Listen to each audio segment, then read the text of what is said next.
कि doctor APJ Abdul Kalam साहब ने इमारत की दीवार पर टूटे हुए शीशों के टुकड़े लगाने के सुझाव को ठुकरा दिया था, क्योंकि इससे दीवार पर बैठने वाले पक्षियों को चोट लग सकती थी। यह बात उस समय की है जब डॉक्टर एपीजे अब्दुल कलाम साहब defence research and development organisation में काम किया करते थे। तब भवन की सुरक्षा के लिए उनके साथ काम कर रहे अन्य लोगों ने इमारत की दीवार पर टूटे हुए शीशों के टुकड़े लगाने के बारे में सुझाव दिया था। लेकिन जब यह बात डॉक्टर एपीजे अब्दुल कलाम साहब को पता चली, तब उन्होंने ऐसा करने से सबको रोका, क्योंकि ऐसा करने से उस दीवार पर बैठने वाले पक्षी घायल हो सकते थे। अब मैं आपको बताने जा रहा हूँ कि अब्दुल कलाम साहब की लीडरशिप कितनी अच्छी थी। इस घोषणा के बाद कि डॉक्टर एपीजे अब्दुल कलाम साहब देश के अगले राष्ट्रपति हो सकते हैं, वह एक स्कूल में भाषण देने गए थे। अचानक हुआ ये कि वहां पर बिजली कट जाने की वजह से उन्होंने कैसे स्थिति को नियंत्रण किया गया, वो मैं आपको बताने जा रहा हूँ। उस समय स्कूल में लगभग 400 विद्यार्थी डॉक्टर एपीजे अब्दुल कलाम साहब का भाषण सुन रहे थे, लेकिन तभी वहां पर बिजली चली गई। लेकिन डॉक्टर एपीजे अब्दुल कलाम साहब ने अपना भाषण रोका नहीं, वह भीड़ के बीच में चले गए और अपनी बुलंद आवाज से वहीं से अपना भाषण पूरा किया था।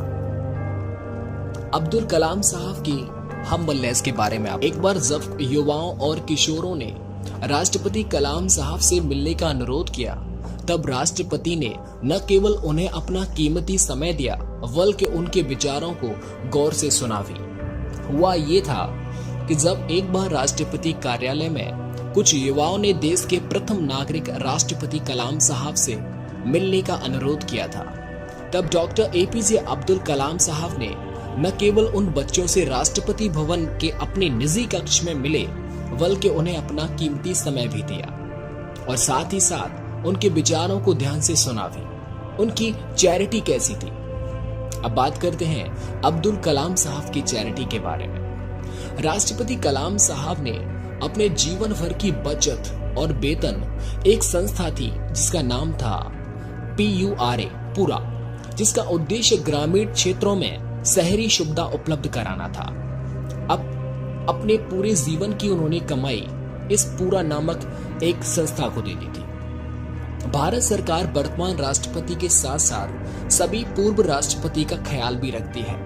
इसलिए जब डॉक्टर एपीजे अब्दुल कलाम साहब ने राष्ट्रपति बने, तो उन्होंने अपने पूरे जीवन भर की कमाई पूरा नामक संस्था को दे दी थी। डॉक्टर एपीजे अब्दुल कलाम साहब ने डॉक्टर वर्गीस कुरियन, यानी कि जो अमूल के संस्थापक हैं, उनको फोन किया, मैं इस देश का राष्ट्रपति हूँ और भारत सरकार का मेरे जीवित रहने तक मेरे ख्याल रखेंगे। इसीलिए मैं इस पूरे जीवन की कमाई, बचत और वेतन को क्या करूंगा, इसलिए इसे मैं आपकी संस्था के लिए, इस पूरा नामक संस्था के लिए दे देता हूँ। एक बार डॉक्टर एपीजे अब्दुल कलाम ने एक कुर्सी पर बैठने से मना कर दिया था। ऐसा हुआ क्या था कि डॉक्टर एपीजे अब्दुल कलाम साहब ने इनकार कर दिया बैठने से। आपको ये सुनने में ऐसा लग रहा होगा, क्या उनके अंदर कुछ घमंड था कि वो एक साइंटिस्ट थे?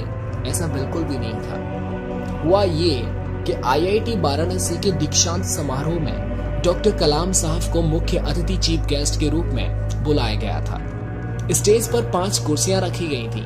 बीच वाली कुर्सी डॉक्टर कलाम की थी और बाकी 4 विश्वविद्यालय के शीर्ष अधिकारियों के लिए। डॉक्टर कलाम साहब ने देखा कि उनकी कुर्सी अन्य की तुलना में थोड़ी ऊंची थी, तब उन्होंने इस पर बैठने से मना कर दिया।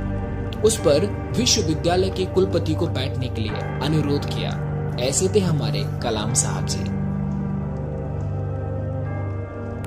डॉक्टर कलाम साहब का बच्चों के प्रति लव, प्रेम, स्नेह कितना था, वो मैं आपको बताना चाह रहा हूँ। जब डॉक्टर एपीजे अब्दुल कलाम साहब DRDO में काम कर रहे थे, तब एक बार उनके नीचे काम कर रहे एक वैज्ञानिक ने अपने बच्चों को प्रदर्शनी ले जाने का वादा किया था, लेकिन काम के दबाव के कारण वह बच्चों को प्रदर्शनी नहीं ले जा सका।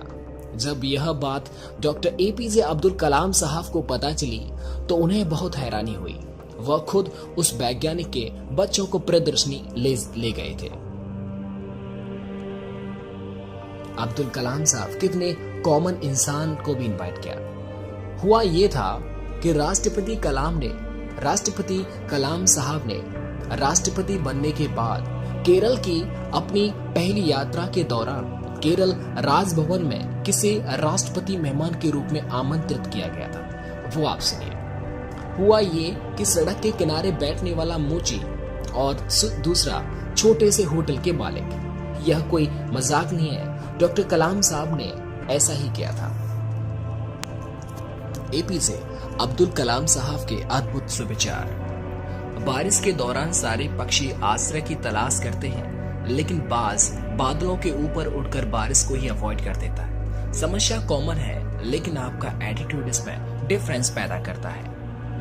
शिखर तक पहुंचने के लिए ताकत चाहिए होती है, चाहे वो माउंट एवरेस्ट का शिखर हो या फिर आपका कोई भी एग्जाम का सफर हो। इंसान को कठिनाइयों की आवश्यकता होती है, क्योंकि सफलता का आनंद उठाने के लिए ये जरूरी है। जब हम कठिनाइयों का सामना करते हैं तो हम अपने भीतर छिपे साहस से असीमित भंडार को खोज पाते हैं। जब हम असफल हो जाते हैं तभी हमें यह एहसास हो पाता है कि संसाधन हमारे पास हमेशा होते हैं, हमें केवल उन्हें खोजना और आगे बढ़ने की आवश्यकता होती है। हम सभी के पास एक समान प्रतिभा नहीं होती है, लेकिन हम सभी के पास अपनी प्रतिभा को विकसित करने के लिए समान अवसर जरूर होता है।